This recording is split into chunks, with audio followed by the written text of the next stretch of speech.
उन पर लक्ष्मी और गणेश जी के फोटो लगाने की बात कही है, आपका क्या स्टैंड है इस पर?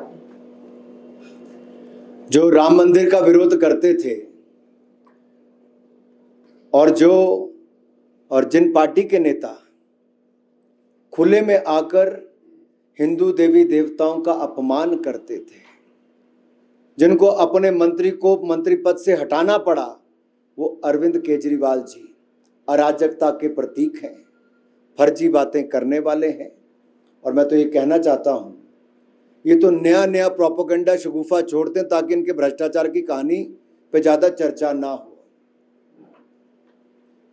मैं आपसे पूछना चाहता हूं, अरविंद केजरीवाल जी, दिल्ली में मौलवियों को तो आप 18,000 रुपये साल का देते हो, मंदिर के पुजारियों को, गुरुद्वारे के ग्रंथियों को, चर्च के पादरियों को भी क्या आप 18,000 रुपये प्रति वर्ष देने का काम शुरू कर रहे हो?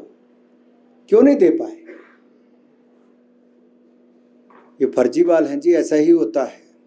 फर्जी वाले जो हैं यही काम करते हैं। हिमाचल प्रदेश में होने वाले विधानसभा चुनावों में भारतीय जनता पार्टी एक बार फिर अपना रिपोर्ट कार्ड लेकर जनता के बीच में जाएगी, डबल इंजन की सरकार की उपलब्धियों को जन जन तक पहुंचाएगी। यह हमारा सौभाग्य है कि आज केंद्र में भारतीय जनता पार्टी की सरकार है, प्रदेश में भाजपा की सरकार है, और इन दोनों सरकारों ने, डबल इंजन की सरकार ने हिमाचल प्रदेश का चहुमुखी विकास किया है। आज अगर मैं हिमाचल प्रदेश की बात करूं तो जो 5 साल पहले नजर नहीं आता था, आज हिमाचल प्रदेश में ट्रिपल आईटी भी है, आईआईटी भी है, आईआईएम भी है, सेंट्रल यूनिवर्सिटी भी है, एनआईटी भी है, और 6 मेडिकल कॉलेज, 1500 करोड़ रुपए की लागत से एम्स अस्पताल, 100 सीट का मेडिकल कॉलेज, 60 सीट का नर्सिंग कॉलेज, और लगभग 400 करोड़ रुपए की लागत से पीजीआई सैटेलाइट केंद्र, और ऐसा ही नहीं, 180 करोड़ रुपए की लागत से हाइड्रो इंजीनियरिंग कॉलेज, 500 करोड़ की सेंट्रल यूनिवर्सिटी, ना जाने कितने शिक्षण संस्थान, केंद्रीय विद्यालय, 4 लेन सड़कें, रेलवे जो कभी होता ही नहीं थी वो ऊना से लेकर दौलतपुर चौक तक पूरी कर ली गई। भानुपल्ली बिलासपुर रेलवे लाइन का काम तेज गति से शुरू करवाया गया है, जमीन अधिग्रहण का काम किया गया है। मैं तो ये कहूँगा, ये विकास की रफ्तार है, फिर भाजपा सरकार है। हर क्षेत्र में डबल इंजन की ताकत क्या होती है, केंद्र के साथ प्रदेश ने अपना काम कैसे किया है। ये डबल इंजन की गाड़ी भाजपा संघ पहाड़ी,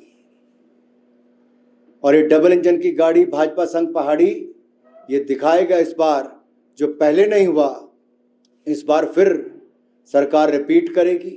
आज मैं आपसे पूछता हूं, कांग्रेस ने वायदे किए थे कर्जा मुक्त करेंगे जो किसानों का, पंजाब में इनकी सरकार थी, 5 साल रही, नहीं कर पाए, राजस्थान में नहीं कर पाए, छत्तीसगढ़ में नहीं कर पाए, 5-5 साल सरकार के होने वाले हैं। ये तो झूठे वायदे करने वाले हैं। इन्होंने हिमाचल प्रदेश में भी कहा था हर घर से एक सरकारी नौकरी देंगे, 5 साल सरकार में रहे, कितनों को दी? कांग्रेस आज उसका जवाब नहीं देती है जी। ये चुनाव से पहले केवल कोरे कागज भरवाते हैं, डेटा इकट्ठा करते हैं, उसके बाद प्रदेश को पिछाड़ने का काम करते हैं।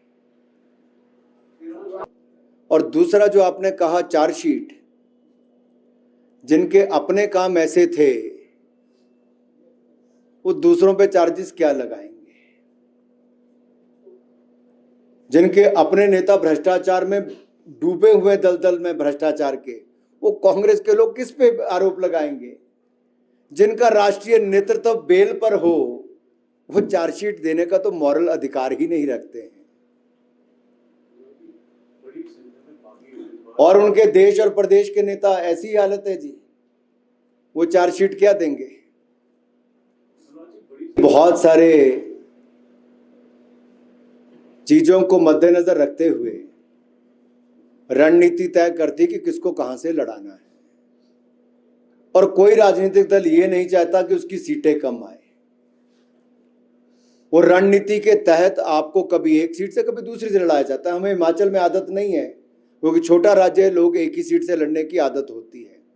लेकिन देश भर में देखेंगे अलग अलग सीटों से नेता लड़ते रहे हैं।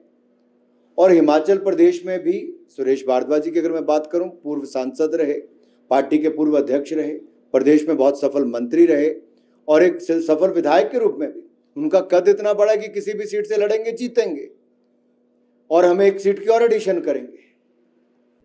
और यहां पर भारतीय जनता पार्टी है जहां पर 68 के 68 विधानसभा क्षेत्र में विजय संकल्प अभियान चल रहा है।